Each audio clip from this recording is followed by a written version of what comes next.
Hello viewers, welcome to Crypto Moneymaker.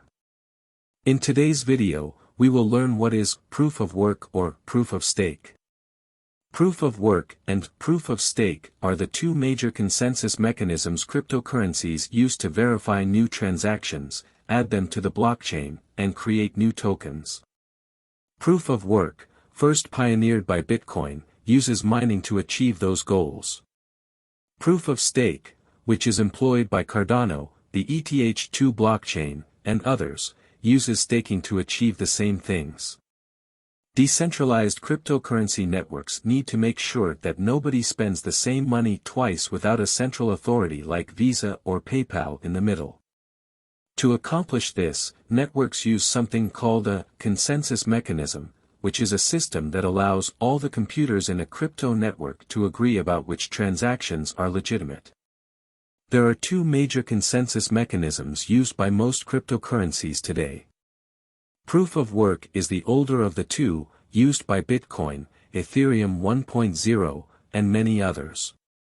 The newer consensus mechanism is called proof of stake, and it powers Ethereum 2.0, Cardano, Tezos and other, generally newer, cryptocurrencies. To understand proof of stake, it's helpful to first understand proof of work, so we've paired them in this explainer. What is proof of work? Proof of work is the original crypto consensus mechanism, first used by Bitcoin. Proof of work and mining are closely related ideas.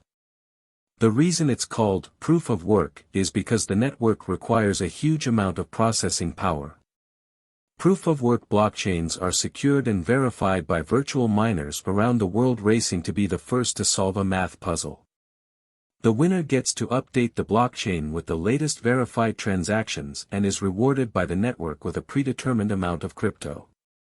Proof of work has some powerful advantages, especially for a relatively simple but hugely valuable cryptocurrency like Bitcoin. It's a proven, robust way of maintaining a secure decentralized blockchain. As the value of a cryptocurrency grows, more miners are incentivized to join the network, increasing its power and security. Because of the amount of processing power involved, it becomes impractical for any individual or group to meddle with a valuable cryptocurrency's blockchain. On the flip side, it's an energy-intensive process that can have trouble scaling to accommodate the vast number of transactions smart contract-compatible blockchains like Ethereum can generate. And so alternatives have been developed, the most popular of which is called proof of stake. What is proof of stake? Ethereum's developers understood from the beginning that proof of work would present limitations in scalability that would eventually need to be overcome, and, indeed, as Ethereum-powered decentralized finance, or DeFi, protocols have surged in popularity, the blockchain has struggled to keep up, causing fees to spike. While the Bitcoin blockchain mostly just has to process incoming and outgoing Bitcoin transactions, much like a vast checkbook, Ethereum's blockchain also has to process a vast array of DeFi transactions, stablecoin smart contracts, NFT minting and sales, and whatever innovations developers come up with in the future. Their solution has been to build an entirely new ETH2 blockchain, which began rolling out in December 2020 and should be finished in 2022. The upgraded version of Ethereum will employ a faster and less resource-intensive consensus mechanism called proof of stake. Cryptocurrencies including Cardano, Tezos, and Atmos all use proof of stake consensus mechanisms, with the goal being to maximize speed and efficiency while lowering fees. In a proof of stake system, staking serves a similar function to proof of work's mining, in that it's the process by which a network participant gets selected to add the latest batch of transactions to the blockchain and earn some crypto in exchange. The exact details vary by project, but in general proof of stake blockchains employ a network of validators who contribute, or stake, their own crypto in exchange for a chance of getting to validate new transaction, update the blockchain, and earn a reward. The network selects a winner based on the amount of crypto each validator has in the pool and the length of time they've had it there, literally rewarding the most invested participants. Once the winner has validated the latest block of transactions, other validators can attest that the block is accurate. When a threshold number of attestations have been made, the network updates the blockchain. All participating validators receive a reward in the native cryptocurrency, which is generally distributed by the network in proportion to each validator's stake. Becoming a validator is a major responsibility and requires a fairly high level of technical knowledge.